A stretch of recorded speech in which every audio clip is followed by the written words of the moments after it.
In this video, we're going to learn variables and data types. First, let's create a new file and call it variables and data types. And we're going to import the source code from the previous file for simplicity. And change the title to variables and data types.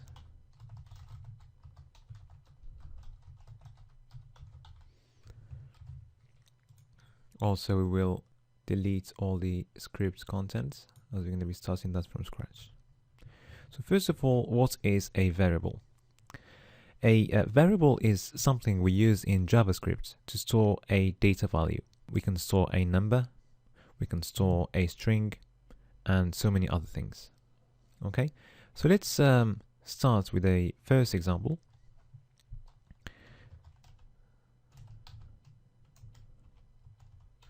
Okay, so what we done here is that we declared a variable using var. Okay, the name of the variable is x, and then we set the value of the variable using the equal sign to 3. So in one line, in one statement, we both declared the variable using var and we set it to 3. All right, so that's one way of declaring the variable. So we can check the value of x using the window.console.log. But first, we're going to need to go to the web browser and make the console show up using F12 and selecting console. Okay, so let's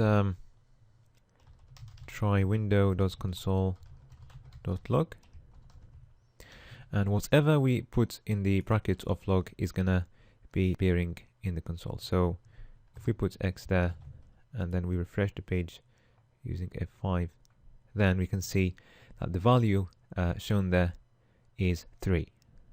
Okay, all right. Another way of declaring variables and setting their value is by declaring the variable first using var. So if we declare a variable called y in one statement, and then after that we can set the value of y to 5, for example. Okay. All right, so let's declare another variable, z, and let's see what the console will return. So at the moment we haven't set the value of z to anything yet, but let's just see what happens. So window z, so it's going to be showing undefined, and the reason why is because z doesn't have any value yet. All right, we can add a string just before z saying the value of z is, and use a plus sign, so we're summing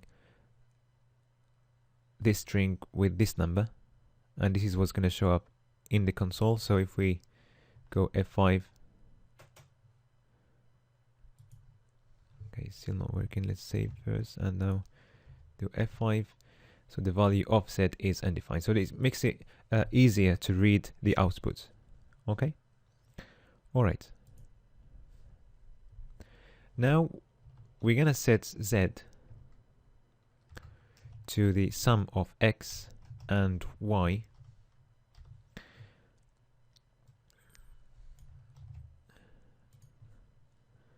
and then see what output we get this time.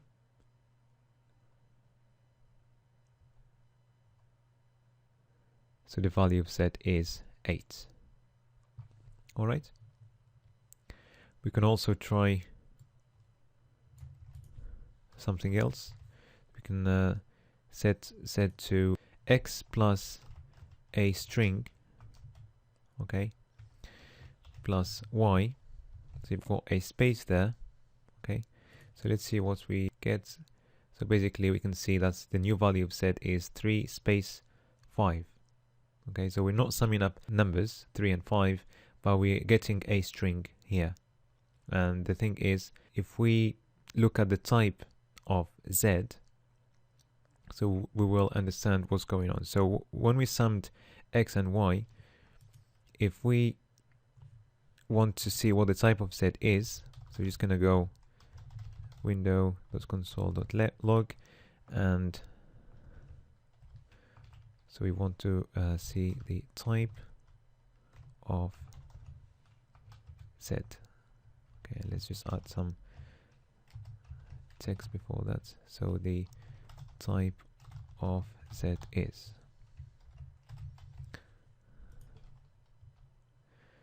So the type of z is a number. Okay, so let's see the output. So when we set z to the sum of x and y, we got 8. Okay, and that was a number. And then we set z to x plus a string plus y, and we got 3 space 5, and that's a string. All right, so now we're going to move to something else. We're going to declare some other variables. So we're going to declare a variable called greeting, and we're going to set it to hello, and another variable called first name. I'm going to set it to John, for example. And let's set another variable called message, and we're going to set it to greeting plus space plus first name. Okay, so if you want to show in the output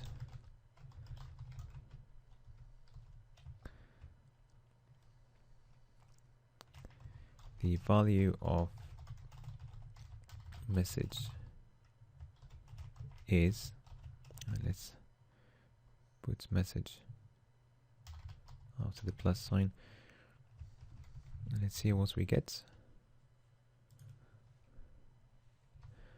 So the value of message is hello space John, and also we can check the type of message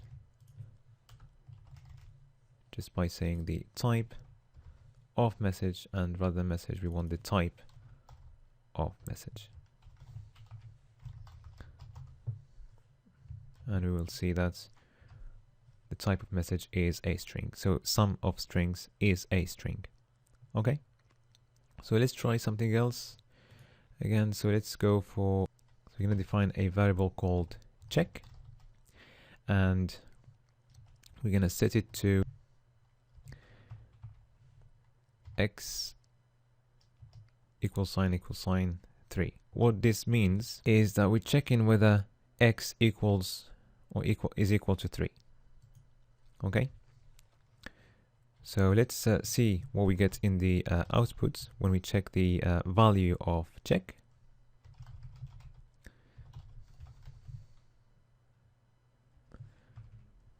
So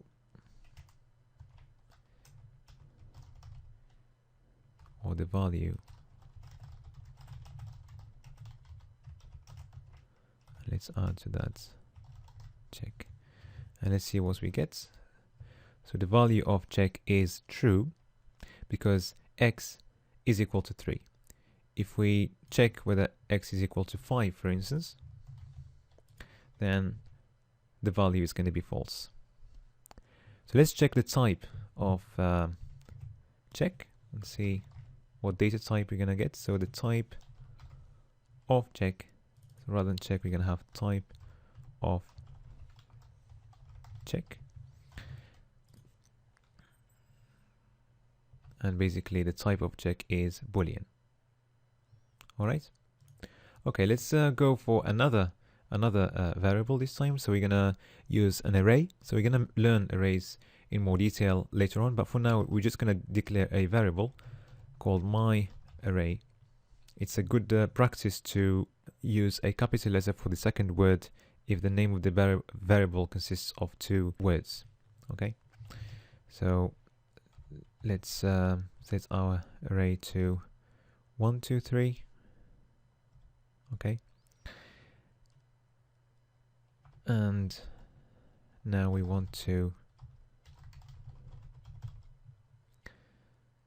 check.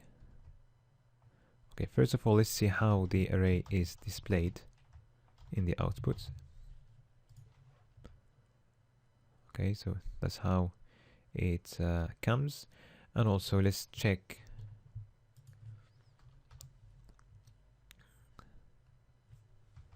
the type. So what type do we get for an array?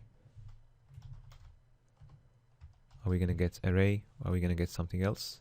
Let's check. Okay, and the type comes as an object. So it doesn't define the data type of an array to be an array, but it is an object because arrays are one type of objects, and we will understand what objects are later on in this chapter.